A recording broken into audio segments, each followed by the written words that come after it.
भारत को रोकने के लिए अब एक वार्निंग मिली है कि भारत अपने पड़ोसी देशों की बात नहीं मानता तो भारत पर वीटो लगा दिया जाएगा। दरअसल ऑपरेशन सिंदूर से सिर्फ पाकिस्तान और तुर्की ही परेशान नहीं है, बल्कि एक और देश सबसे ज्यादा परेशान होकर अपना सिर खुजला रहा है कि आखिरकार उन्होंने पाकिस्तान की मदद क्यों की। यहां पर बात हो रही है चीन की, जिन्होंने पाकिस्तान की मदद तो जरूर किया, लेकिन इतना ज्यादा पछता रहा है कि उन्होंने पाकिस्तान की मदद करके खुद अपने सिर पर आफत मोल ले लिया है। लेकिन अब यह पछताने लायक भी नहीं बचा है, क्योंकि भारत के हाथ उनकी वह दुखती नस लगी जिसको अगर भारत कसकर दबा दिए तो चिल्लाते चिल्लाते चीन की जान भी निकल सकती है। दरअसल ऑपरेशन सिंदूर के समय भारत के हाथ चीन का हवाई ब्रह्मास्त्र PL-15 मिसाइल लग चुकी है, जिसे पाकिस्तान के फाइटर जेट JF-17 से भारत के फाइटर जेट सुखोई को मार गिराने के लिए फायर की गई थी। लेकिन भारत के सुखोई ने जैमर का इस्तेमाल करते हुए इस मिसाइल को आधे रास्ते में ही निष्क्रिय कर दिया, जिससे यह फटने के बजाय जैसे कि तैसे भारत की जमीन पर गिर गई। और भारत इस मिसाइल की सच्चाई सामने लाकर चीन की धोती खोल रहा है, तो चीन भारत को धमकी दे रहा है कि अगर भारत यह मिसाइल उन्हें वापस नहीं करता तो वह भारत पर वीटो लगा देंगे। पूरी खबर क्या है इस वीडियो में समझते हैं, लेकिन आगे बढ़ने से पहले इस वीडियो को एक लाइक करके चैनल को सब्सक्राइब जरूर कर लीजिए। दरअसल देखा जाए तो भारत के खिलाफ चाहे कोई भी मुद्दा क्यों ना हो, उन सभी में चीन भारत को नीचा दिखाने और हराने के लिए बढ़ चढ़कर आगे आता है। फिर चाहे उनका हाथ भारत को नीचा दिखाने में और गिराने में चोरी छुपे हो, या फिर सामने आकर, इन सभी में चीन की भूमिका देखने को मिल ही जाती है। और इसी तरह जब हाल ही में भारत और पाकिस्तान के बीच शुरू हो रहे युद्ध में चीन को मौका मिला तो उन्होंने भारत के खिलाफ जाकर पाकिस्तान का साथ दिया और उन्हें अपनी PL-15 मिसाइल दिया ताकि वह इसका इस्तेमाल करके भारत को हरा सके, क्योंकि चीन इसे काफी ताकतवर और घातक मिसाइल समझता है। लेकिन इस बार भारत ने चीन की ऐसी दुखती नस को हाथ में पकड़ लिया जिससे आगे चलकर जब भारत के खिलाफ चीन को जाना होगा तो वह 3 बार सोचेगा और फिर पीछे हट जाएगा। क्योंकि आप सभी को पता है कि भारत पाकिस्तान युद्ध के दौरान भारत के हाथ चीन का हवाई ब्रह्मास्त्र यानी PL-15 मिसाइल लगी है, जिसे पाकिस्तान ने JF-17 विमान से भारतीय फाइटर जेट सुखोई को मार गिराने के लिए फायर किया था। लेकिन सुखोई के जैमर ने इस मिसाइल को बीच हवा में ही निष्क्रिय करते हुए दिशाहीन कर दिया था, जिस वजह से यह मिसाइल फटने के बजाय जैसे के तैसे खेत में आकर गिरी और भारतीय सेना के हाथ लग गई। अभी जो आप स्क्रीन पर तस्वीर देख रहे हैं, हम इसी मिसाइल की बात कर रहे हैं जिसे इंडियन आर्मी के जवान लोगों को शौकेस कर रहे हैं।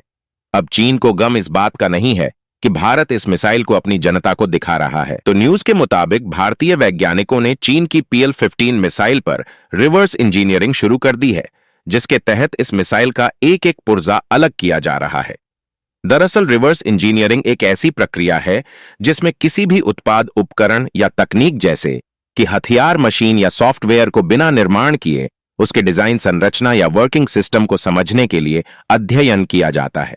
इसमें किसी वस्तु या प्रोडक्ट को तोड़कर या डिकम्पाइल करके उसके आंतरिक ढांचे, सामग्री या तकनीकी विशेषताओं का अध्ययन किया जाता है ताकि उसे दोहराया जा सके, सुधारा जा सके या नई तकनीक विकसित की जा सके या फिर उससे भी बेहतर प्रोडक्ट बनाया जा सके।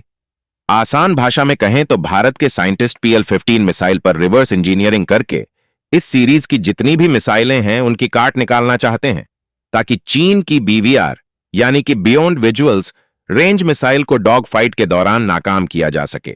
और यही बात रहकर चीन को सुई की तरह चुभ रही है।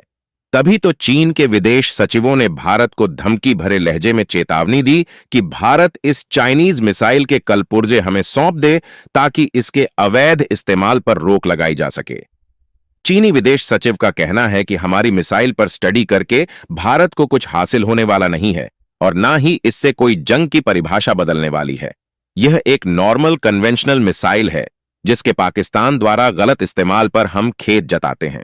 हम चाहेंगे कि भारत इस मिसाइल का सारा मलबा चीन को वापस लौटा दे ताकि हम अपनी मिसाइल की कमियों को दूर कर सकें। और अगर भारत ऐसा नहीं करता तो हम UN में भारत के सभी प्रस्तावों पर वीटो लगाने से भी परहेज नहीं करेंगे। यानी कि देखा जाए तो चीनी विदेश सचिव के इस स्टेटमेंट से साफ दिख रहा है कि भारत के साइंटिस्ट्स ने जो PL-15 पर रिवर्स इंजीनियरिंग शुरू की है उससे चीन कहीं ना कहीं डर के साए में आ चुका है, क्योंकि अगर अध्ययन के दौरान भारत के वैज्ञानिक इस मिसाइल की काट निकाल लेते हैं तो चीन की सारी पीएल सीरीज की मिसाइलें भारत के खिलाफ बेकार साबित होंगी। और चीन में इतना ज्यादा डर का माहौल होने का केवल यही एक रीजन नहीं है, बल्कि चीन को यह बात अच्छे से मालूम है कि इसकी जितनी भी मिसाइल हैं वह सभी दूसरे देशों की टेक्नोलॉजी कॉपी करके बनाए गए हैं।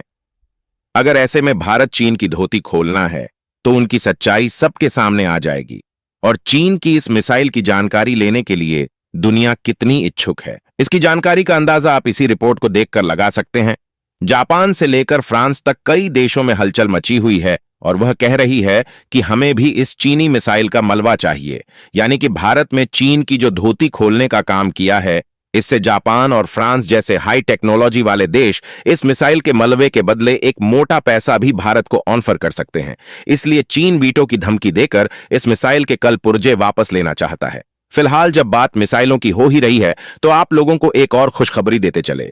खुशखबरी यह है कि पहली बात तो हम मिसाइल के मामले में वैसे भी दुनिया में सबसे आगे हैं, लेकिन अब भारत एक ऐसी हाइपरसोनिक मिसाइल की जल्द ही टेस्टिंग करने जा रहा है जो कि ब्रह्मोस से भी 3 गुना तेज और ताकतवर होने वाली है। दरअसल इजराइल ईरान संघर्ष और तुर्की के समर्थन से भारत और पाकिस्तान के बीच बढ़ते तनाव के बीच भारत अपने डिफेंस सिस्टम को आधुनिक बनाने के प्रयासों को तेज कर रहा है, जहां ब्रह्मोस अग्नि 5 और आकाश मिसाइलों के आधार पर defence research and development organisation DRDO अब प्रोजेक्ट विष्णु के तहत अगली पीढ़ी की क्रूज मिसाइल का परीक्षण करने की तैयारी कर रहा है, जिसकी स्पीड 8 मैक यानी कि 11,000 किलोमीटर रहने वाली है, जो कि ब्रह्मोस से 3 गुना है। फिलहाल अब आप बताइए दोस्तों, क्या हमें PL-15 का मलबा चीन को वापस करना चाहिए या फिर अपना अध्ययन जारी रखना चाहिए? अपनी राय कमेंट में जरूर बताइए और इस वीडियो को एक लाइक करके अपने मित्रों तक शेयर जरूर करें ताकि उन्हें भी जानकारी मिल सके। इसी तरह और भी नॉलेजेबल वीडियो देखने के लिए चैनल को सब्सक्राइब करके बेल आइकन को ऑल पर जरूर सेलेक्ट करें। जय हिंद।